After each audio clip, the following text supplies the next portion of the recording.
Okay. Tama yung sagot niya, no, ni Justin Tugano. Shoutout kay Justin Tugano. Tsaka marami tayong shoutout ngayon, ha.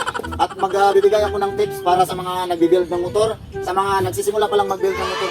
Tsaka ano, ha, tips ko rin to para makakuha kayo ng idea. Kilala kong kaliskis mo, oy. Kung nagsisimula ka pa lang ng pag-build, tapos nahirapan ka sa financial, pera, dandahan lang. Tapos wag mo munang unahin yung mga sinasabi niya, tulad ng sinasabi niya, yung mga damit, yung brief, huwag mo unahin yan. Napakadali lang yan at saka hindi yan makikita.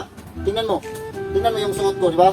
O, wala akong brief ngayon, wala. O, meron pa akong sinilas, pero at least, na ano natin yung goal natin, yung motor natin. Tingnan nyo naman, may mga pisa tayong dumarating ngayon. Uy, Patuloy sana lang, all. huwag unahin yung mga damit na yan.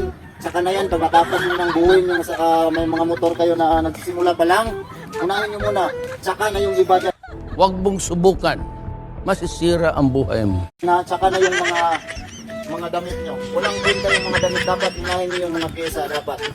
So para makakuha rin kayo ng idea at saka shoutout muna tayo, shoutout kay Brian Mendoza Calderon, shoutout kay Utaw Comedy Vlog at saka kay Ivan Cruz at saka syempre kay kay Aliw Lumiktin, shoutout sa iyo boss. So next video natin, ha, abangan niyo yung next video natin. So yun lang, sana meron kayo nakuhang idea.